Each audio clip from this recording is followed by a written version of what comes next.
Yo, what's up everybody? It's your boy Joseph Garrity here. And let's be real for a second. We've all been in that dark room late at night wondering what happens when this whole being alive thing is over. You know, like, do we get wings? Do we get reincarnated as a sloth? Nobody really knows. Today we're diving deep into the great beyond, exploring what different cultures and philosophers think awaits us after death. From ancient Egyptians chilling with Anubis, to Vikings partying in Valhalla, we're gonna break it all down. So buckle up, grab your existential crisis snacks, and let's journey together into the unknown. First up, we're hopping on a camel and heading straight to ancient Egypt, where death wasn't just the end, it was like a whole new level of existence. Picture this. You kick the bucket, right? But instead of a funeral, you get a mummification party. These guys were all about preserving your body. Gotta keep it fresh for the afterlife, you know what I'm saying?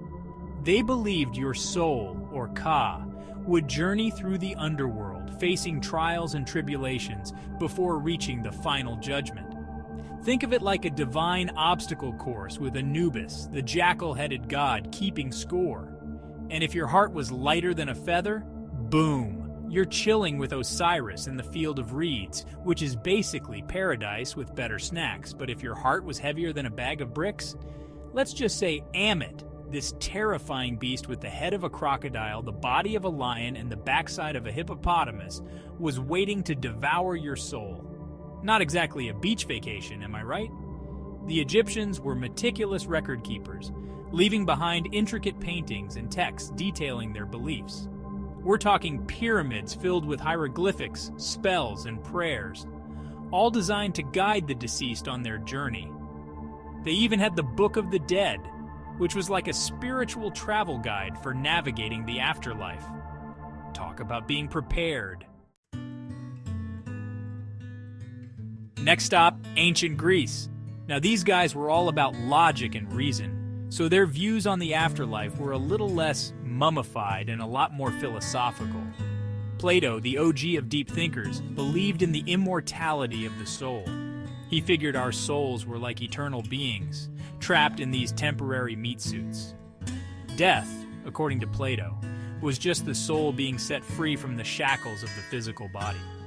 He even thought we had these past lives, which explained why some people were just naturally gifted at, like, playing the lyre or sculpting marble statues. It's like, oh yeah, Socrates was a total philosophy rock star in his past life. Makes sense. But it wasn't all sunshine and philosophical discussions. The Greeks also believed in the underworld, ruled by the grumpy god Hades. Don't get it twisted, though. Hades wasn't evil. He was just, really into enforcing the rules of the afterlife. And within Hades' realm, there were different regions like Elysium, a blissful paradise reserved for heroes and the virtuous, and Tartarus, a much less desirable location reserved for, let's just say, those who weren't exactly on Hades' good side. So, while the Egyptians were all about elaborate rituals and preserving the physical body, the Greeks were busy pondering the nature of the soul and what it meant to truly live a good life. Alright, enough with all this deep thinking. Let's head north to the land of Vikings, mead halls, and epic battles. The Norse believed in Valhalla, a majestic hall ruled by Odin, the All-Father, where warriors who died bravely in battle went to feast and fight for eternity. Imagine an endless buffet of roasted meats, flowing rivers of mead, and epic brawls that would make even Thor say, "Whoa, guys, chill. Sounds like my kind of afterlife." But Valhalla wasn't just about endless partying. It was about honor, courage, and facing death without fear. Vikings believed that dying in battle was the most glorious way to go, because it guaranteed your place among the chosen warriors in Valhalla. They even had these fierce female figures called Valkyries who would swoop down on the battlefield and choose which fallen heroes were worthy of joining Odin's elite squad. So if you were a Viking warrior, you didn't fear death, you embraced it. It was all part of the journey, the ultimate test of your strength and bravery.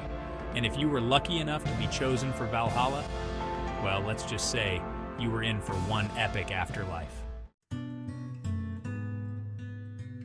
Now let's travel to ancient India, where the concept of reincarnation takes center stage. According to Hinduism and Buddhism, death isn't the end. It's more like hitting the reset button. The soul, or Atman, is eternal and goes through a continuous cycle of birth, death, and rebirth, kind of like a cosmic game of hopscotch. But here's the catch. The quality of your next life depends on your actions in this one. It's all about karma, baby. Live a good life, be kind and compassionate, and you might just come back as a benevolent ruler or a wise sage. But if you're out there causing chaos and negativity, well, let's just say your next life might involve a whole lot less luxury and a whole lot more, let's call it character-building experiences. Think of it like a cosmic report card. You reap what you sow. So if you're looking to level up in your next life, you better start racking up those good karma points. All right, let's fast forward to the modern era, where things get a little more, shall we say, open to interpretation. Existentialism, a philosophical movement that gained traction in the 20th century, puts the emphasis on individual freedom, responsibility, and the search for meaning in a seemingly meaningless world. When it comes to the afterlife, existentialists are like, you know what? We don't really know, and that's okay. They're not too concerned with what happens after we die, because they believe that this life, right here, right now, is what truly matters. Thinkers like Jean-Paul Sartre believe that we are condemned to be free, meaning we have the power to create our own meaning and purpose in a world without inherent meaning. So while there might not be a heaven or a hell in the traditional sense, existentialists believe that we create our own heaven or hell through our actions and choices. It's like Sartre said, there is no fate that cannot be surmounted by scorn. In other words, we are the masters of our own destiny, both in this life and perhaps in whatever comes next.